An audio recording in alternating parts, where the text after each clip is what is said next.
দয়া দেখো তো 27 তারাবিতে কোন মসজিদে বেশি জিলাপির ব্যবস্থা করেছে।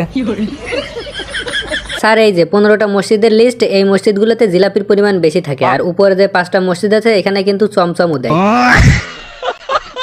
অনেকে আবার দানাদার সাথে বাতাসাও দেয়। স্যার আপনি তো তারাবি পড়তে না যে বিয়ার র্যাঙ্ক পুষদেন, তাহলে জিলাপির খবর নিয়ে আপনি কি করবেন? আরে অভিজিৎ, এবারের রোজা ইফতারিতে মুড়ির সাথে জিলাপি মাখিয়ে একদমই খাওয়া হয় নাই, এজন্য 27 তারাবিতে জিলাপি গুছিয়ে বাকি 2 দিন শান্তি করে ইফতারিতে মুড়ির সাথে জিলাপি মাখিয়ে খাবো।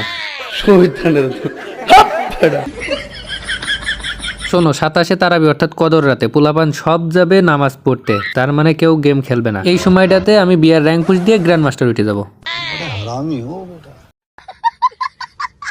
স্যার তাহলে কি আপনি তারাবি পড়ে জিলাপি নেবেন না? আরে জিলাপি তো আমি নেবই, নামাজ শেষ করে মিলাদ পড়াবেন, মিলাদ পড়ানো শেষ হয়ে গেলে মুনাজাত ধরার আগ মুহূর্তে তোমরা একটা মিস কল দিবা আমার কাছে। তোমরা মিস কল দিলে আমি সাথে সাথে মসজিদে যাব, যাইয়ে জিলাপি নিয়ে চলে আসবো। এটা মানতেই হবে স্যার, বদ বুদ্ধিতে আপনার মাথায় একদম গিজে না।